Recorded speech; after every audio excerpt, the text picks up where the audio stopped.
de esta enseñanza dominical. Es un gozo, es un privilegio en el Señor poder anunciar de nuevo las bendiciones de parte de Dios a nuestras vidas. Reciban un caluroso saludo de parte nuestra hasta sus hogares.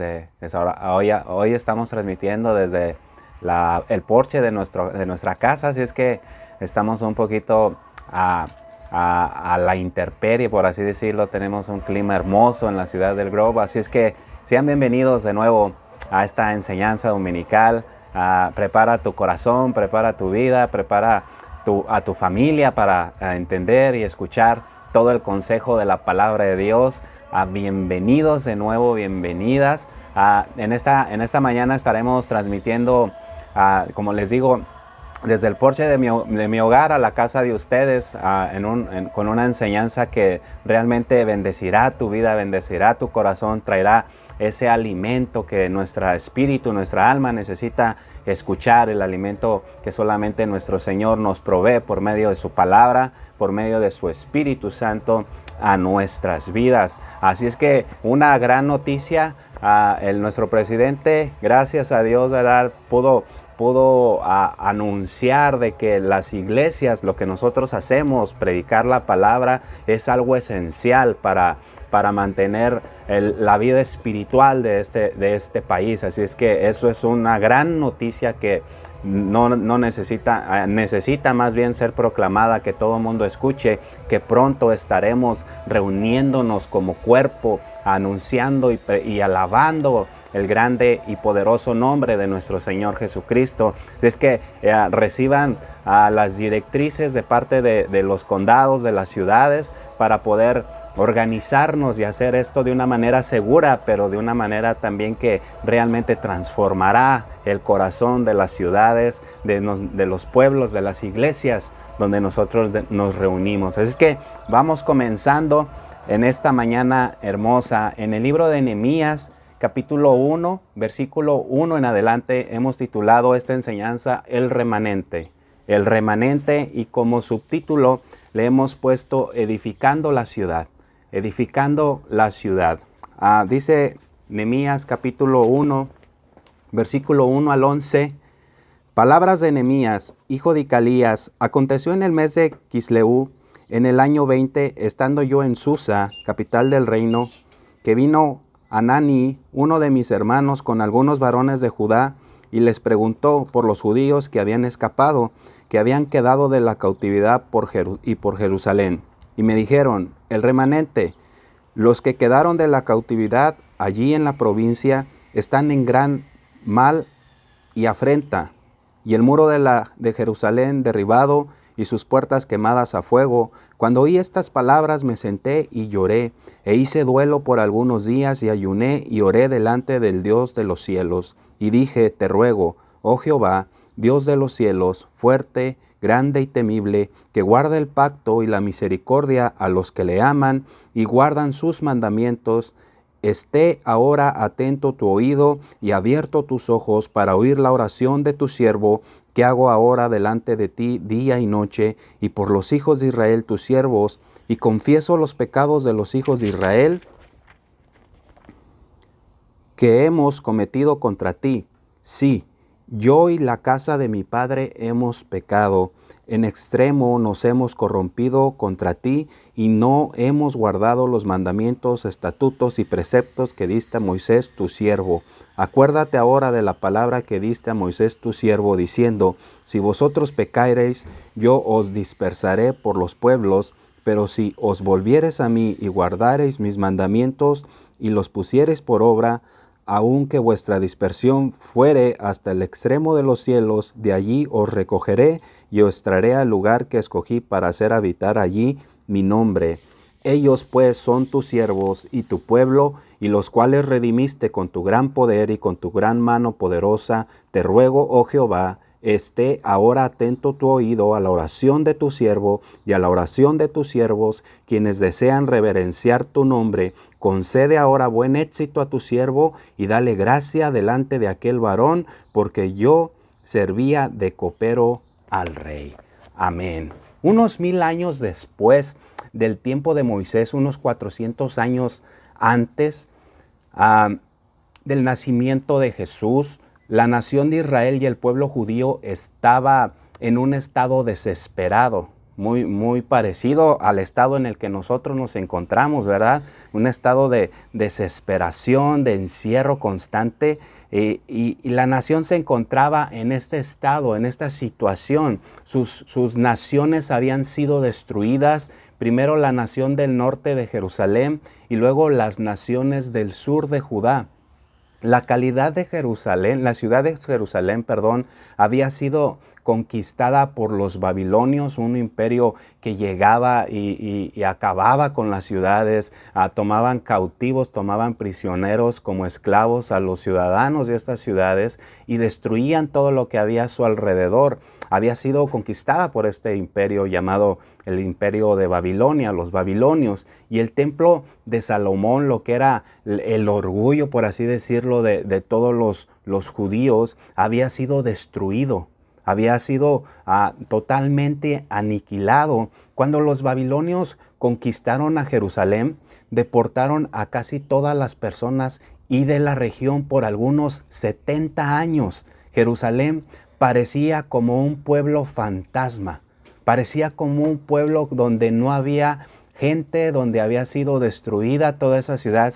Tal vez tú te puedes ver alguna película donde hay pueblos fantasmas, donde antes había un gran auge de economía, trabajo, y cuando se terminó esa economía, el pueblo se quedó fantasma, se mudaron las compañías a otros lugares, la gente ya no pudo sobrevivir ahí y terminó siendo un pueblo fantasma, muy parecido a una ciudad del estado de Michigan donde se construían una gran parte de los automóviles de este país, y de un tiempo a otro esta ciudad, de ser de las más prósperas, se convirtió en un estado, en una ciudad fantasma. No recuerdo el nombre de la ciudad, pero sí recuerdo que fue en el estado de Michigan. Y más o menos así estaba en ese tiempo Jerusalén, destruida, asolada, y no había quien hiciera algo al respecto, porque sus ciudadanos habían sido conquistados, habían sido tomados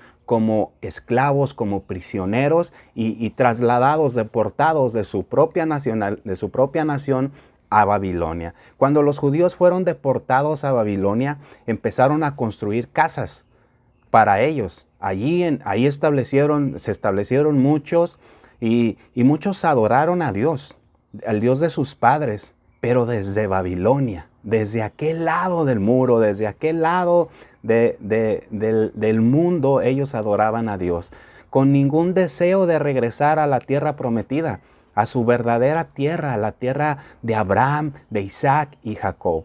Algunos de estos judíos fieles fueron elevados a posiciones prominentes dentro del imperio babilónico.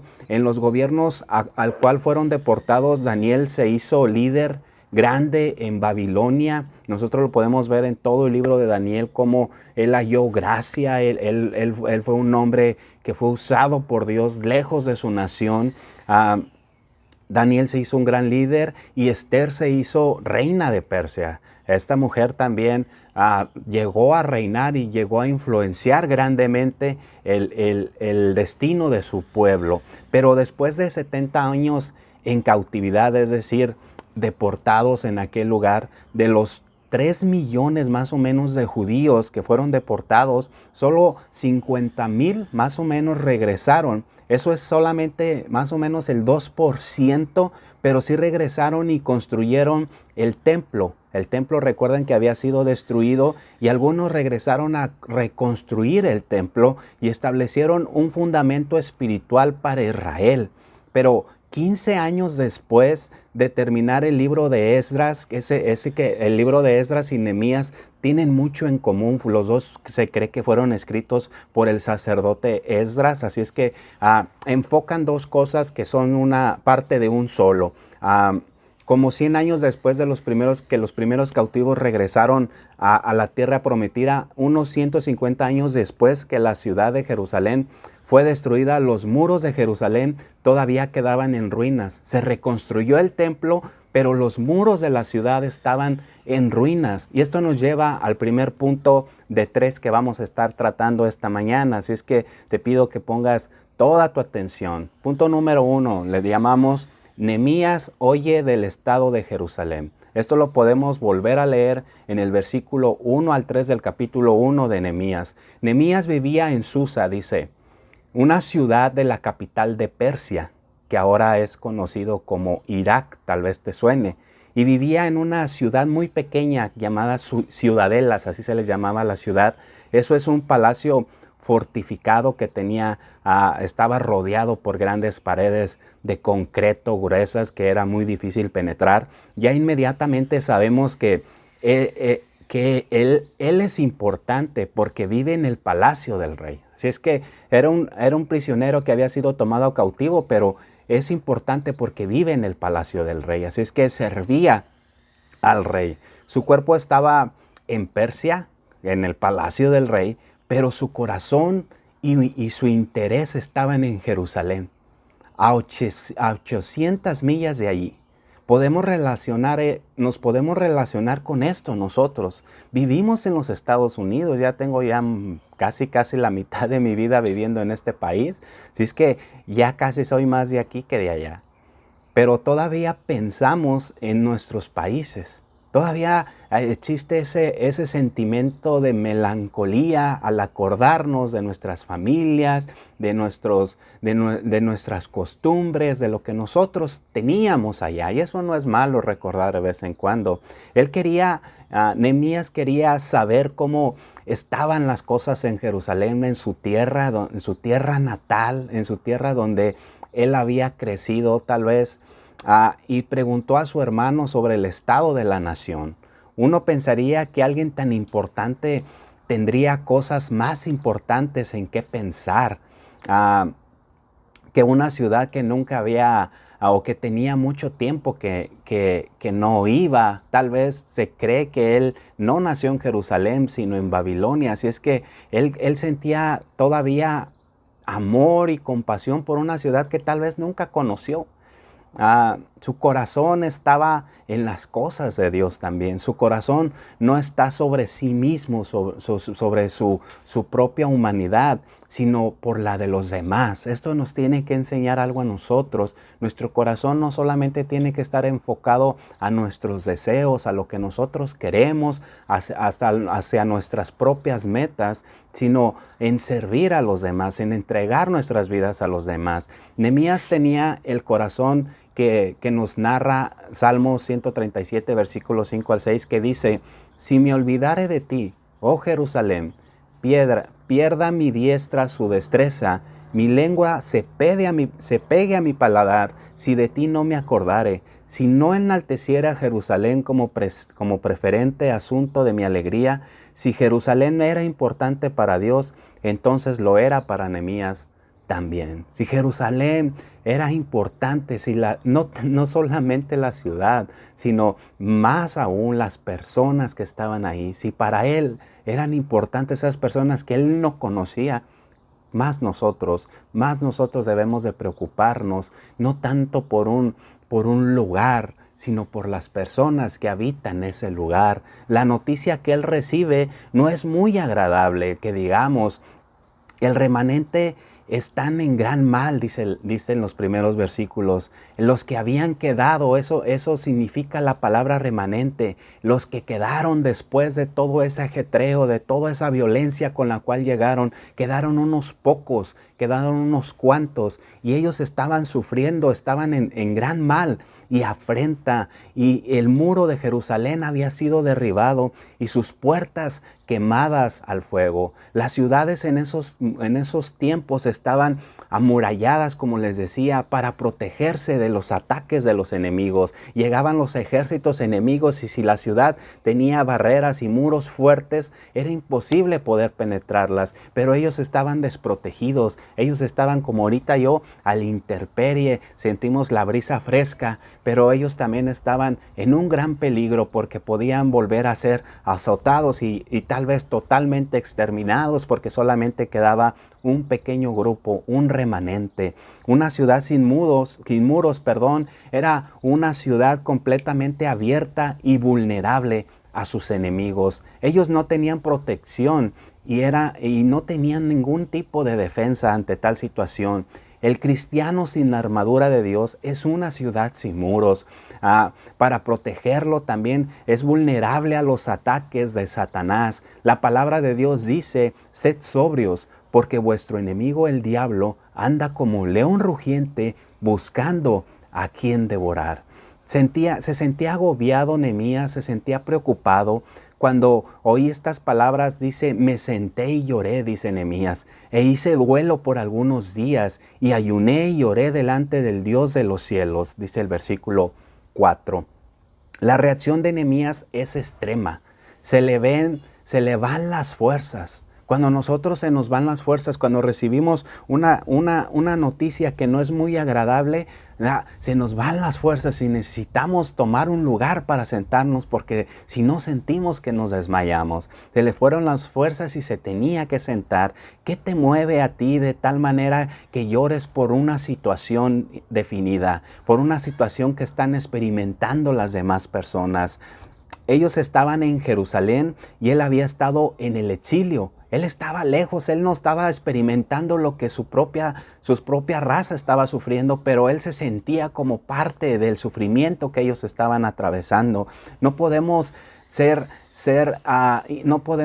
apáticos ante el sufrimiento de las demás personas. No podemos decir: bueno, pues yo estoy bien, pero a aquellos que se lo arreglen como pueden. No, él dejó su zona de confort y decidió ir hacia aquellas personas que estaban sufriendo y ayudarles a salir adelante ante esa situación. Nehemías hizo duelo por algunos días, dice, lloró, ayunó y oró también.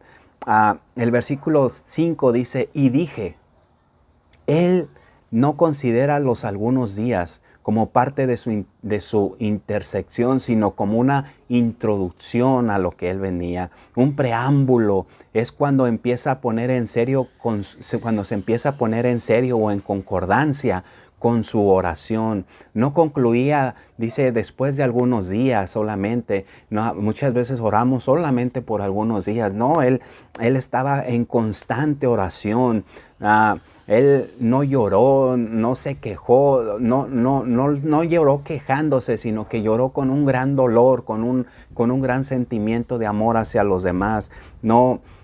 Cada uno de nosotros podemos hacer lo mismo que Nehemías, orar intensamente, buscar a Dios en nuestra situación. Dios va a hacer algo acerca de esta situación. Cualquier gran obra de Dios comienza cuando Dios hace una obra en alguien primero. Para que Dios haga una obra grande primero, tiene que hacer una obra en alguien primero. Alguien que tome la responsabilidad, alguien que a lo mejor no estaba ni capacitado ni preparado para ejercer esa gran capacidad. Era el copero del rey. Él estaba muy tranquilo en el palacio del rey, sirviendo al rey, pero él sentía esa necesidad de ir a hacer algo, reconstruir las murallas, levantarse y prepararse para hacer algo. Y esto nos enseña que Dios no llama a los capacitados, Dios no llama a la gente que es profesional en su ámbito. No, Dios usa para para capacitar a las personas. Así es que Dios estaba por hacer algo grande con Nehemías, pero primero tenía que hacer algo en la vida de Nehemías. Dios preparó de esto de antemano. Dios vio la necesidad desde el cielo, pero poco se iba a hacer hasta que el hombre correcto también sintiera la necesidad. Y ahora, a través de Nehemías y su importante posición en Persia, Dios iba a hacer algo grande y a cumplir la necesidad. Eso nos lleva al punto número 2 que le titulé la oración de Nehemías. ¿Cómo Nehemías ora? Nehemías viene a Dios con humildad. Cuando nosotros nos acercamos a Dios, debemos de acercarnos con humildad. Humildad comienza cuando entendemos que hay un Dios entronado, que un Dios que está sentado en su trono en los cielos y y yo no soy ese Dios, es Él.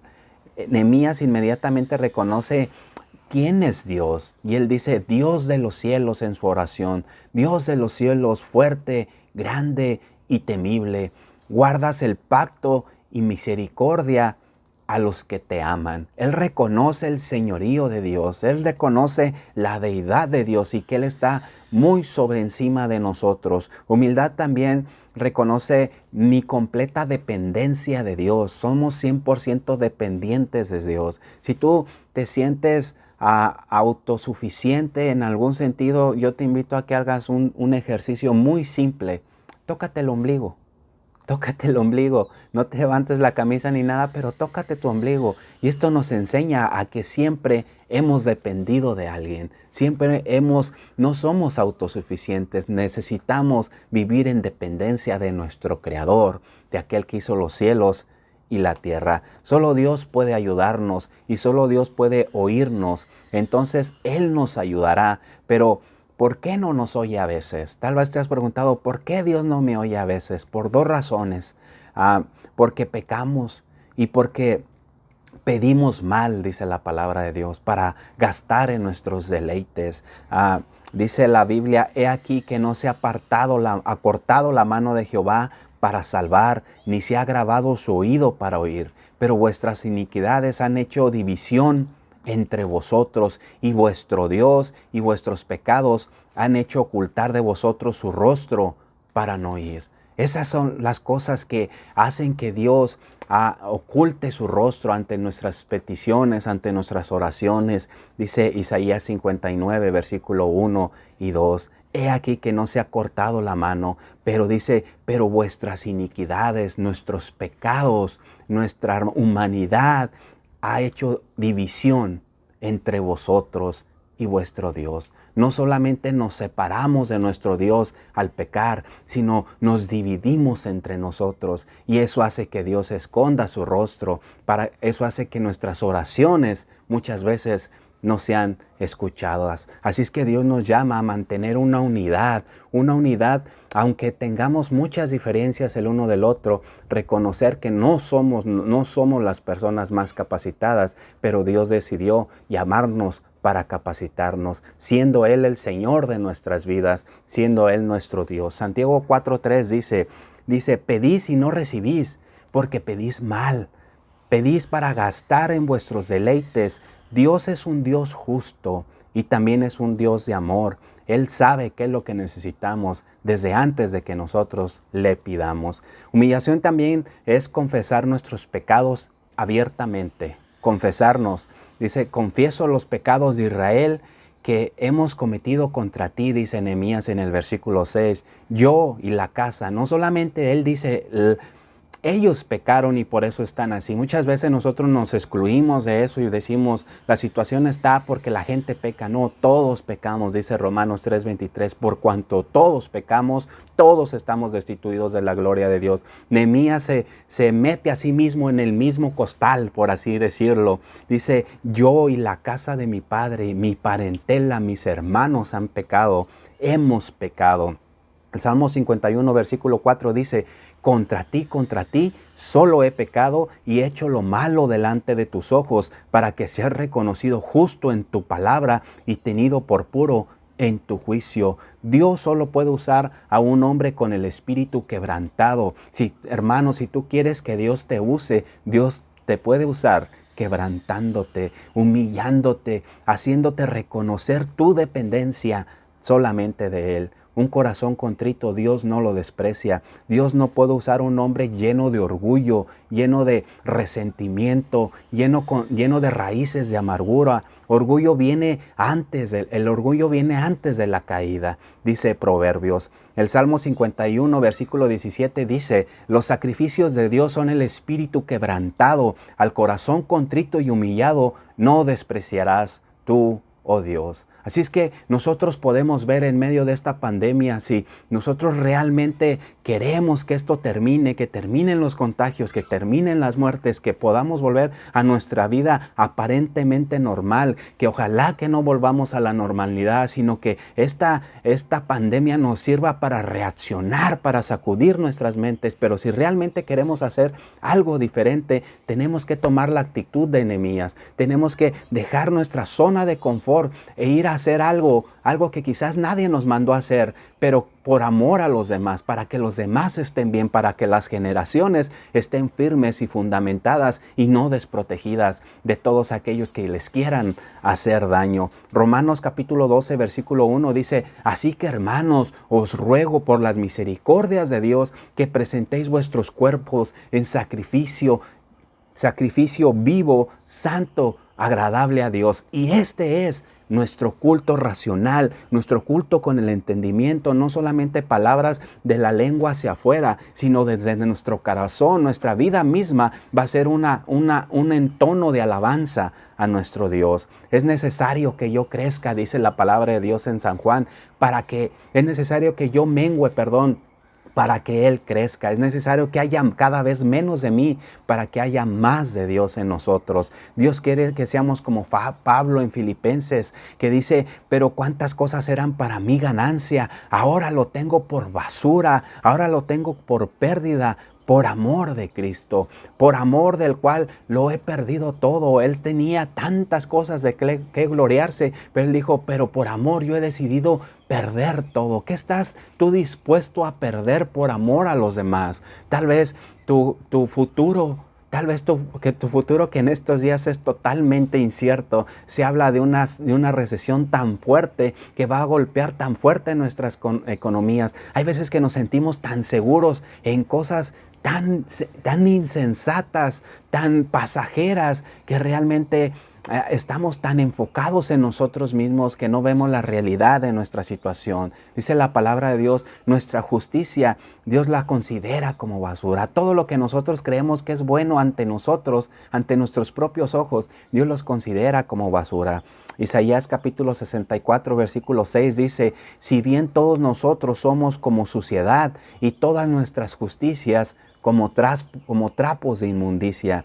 Hay que confesar nuestra condición espiritual y en total dependencia de Dios. Humildad también significa sentir compasión con los necesitados. Tienes que ver la necesidad antes que pueda hacer algo al respecto. Mira nomás el ejemplo de Jesús. Dice que Él tuvo compasión, que Él miró las multitudes y tuvo compasión de ellos, porque estaban como ovejas sin pastor, totalmente expuestas a aquellos animales salvajes, tal vez aquellas personas que solamente querían hacerle daño, hablando de un rebaño de ovejas. Un rebaño de ovejas que no tiene un pastor es vulnerable a los ataques de depredadores. Así es que Jesús tuvo compasión del pueblo, Jesús tuvo compasión de la gente, porque los miró como ovejas sin pastor, vulnerables a cualquier ataque. Punto número 3 y último, dice: Nehemías vino a Dios mirando las promesas de Dios. Cuando nosotros nos acercamos a Dios, necesitamos ver y recordar las promesas de Dios. Recuerda qué poderosa manera de venir a Dios para recordar sus promesas. Nehemías está diciendo: Señor, tú le hiciste una promesa a Moisés. Él está recordando la palabra, él está recordando las promesas a Dios y está diciendo: Señor, tú le hiciste esa promesa a esta nación. Ahora yo te ruego que cumplas tu palabra. En el versículo 8 dice: acuérdate ahora de la palabra de tu siervo, diciendo: si vosotros pecareis, yo os dispersaré por los pueblos. Se cumplió esa palabra. El pueblo pecó y entonces llegaron los babilonios, los persas, y el pueblo totalmente se dispersó. Si vosotros pecareis, yo los dispersaré por los pueblos. Si vosotros pecareis, yo os dispersaré por los pueblos. Pero si os volvéis a mí, y guardaréis mis mandamientos y los pusiereis por obra, de allí os recogeré y os traeré a un lugar que escogí para hacer habitar allí mi nombre, dice la palabra de Dios. Esto sin duda es el secreto del poder de la oración, cuando nosotros nos acercamos a Dios reconociendo nuestra miseria, pero también reconociendo nuestro pecado, reconociendo que estamos como estamos porque hemos pecado. Pero esa no debería de ser nuestra condición y hacernos a la idea de que así vamos a estar. No, nuestra realidad debe de ser de que si nos arrepentimos, Dios es fiel y es justo para perdonar nuestros pecados y regresarnos al lugar de donde deberíamos de estar. Finalmente, Nehemías ora con un corazón dispuesto de hacer algo. Muchas veces solamente oramos y decimos, Dios, ahí te encargo tal cosa. Cuando nuestra oración debe de estar acompañada de acción.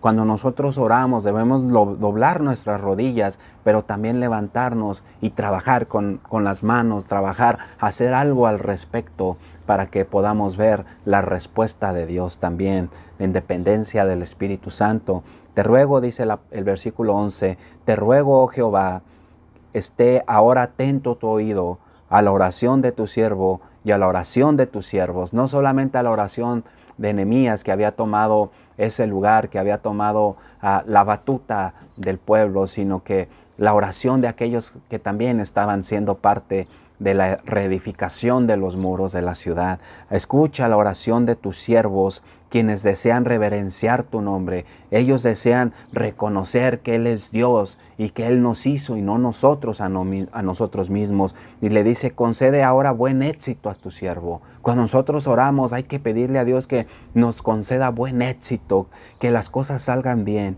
y dale gracia delante de aquel varón, de aquel rey, para poder ir a reedificar los muros, porque yo servía de copero, dice. Él reconoce que él era un simple copero en la mesa del rey, pero ahora Dios lo estaba usando para reforzar la seguridad de su nación. Nehemías iba a hacer algo con los muros de Jerusalén, pero sabía que no podía hacer nada sin la intervención de Dios. Hay veces que Dios ni siquiera nos ha mandado a hacer algo y nosotros creemos que escuchamos la voz de Dios. Eso está destinado al fracaso. Pero si es Dios quien está detrás de esa iniciativa que tenemos nosotros, estamos destinados al éxito, porque la obra es de Dios. Así es que esto es la oración de un hombre de acción. Esta es la oración de un hombre que realmente reconoce su pecado, ora por su pecado, pidiendo perdón por su pecado de él y de los demás. Esta es la oración de un hombre que ora. Usa a tu siervo para hacer cosas mejores, le dice. Usa a tu siervo no solamente para hacer lo que hacía, ser copero del rey, sino para reedificar los muros de esta ciudad. Así es que yo te hago una pregunta en esta mañana para conclusión. El Señor te puede usar a ti esta mañana. El Señor puede confiarte que tú edifiques la ciudad, edifiques el lugar donde tú te encuentras, a las personas donde tú te encuentras. ¿Eres digno de confianza de parte de Dios? ¿Dios te puede confiar algo a ti? Esa es la pregunta con la cual te quiero dejar, querido amigo, querido hermano. Es mi deseo que el Señor te bendiga, que el Señor siga haciendo resplandecer tu rostro.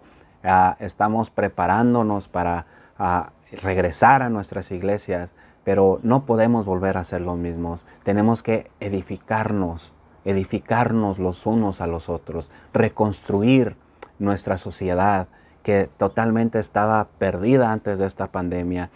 Éramos tan egoístas, pensábamos tanto en nosotros mismos que dejamos de sentir la necesidad de los demás. Así es que Dios quiere contar contigo, Dios quiere contar conmigo para edificar la gran ciudad. Dios te bendiga. Nos vemos este próximo miércoles. Continuamos con nuestra serie Verdadero Hijo en la Fe. Estaremos empezando el capítulo número 2. Así es que ahí nos vemos en tu casa nuevamente. Estaremos transmitiendo en vivo otra vez. Dios te bendiga, Dios te guarde. Bendiciones.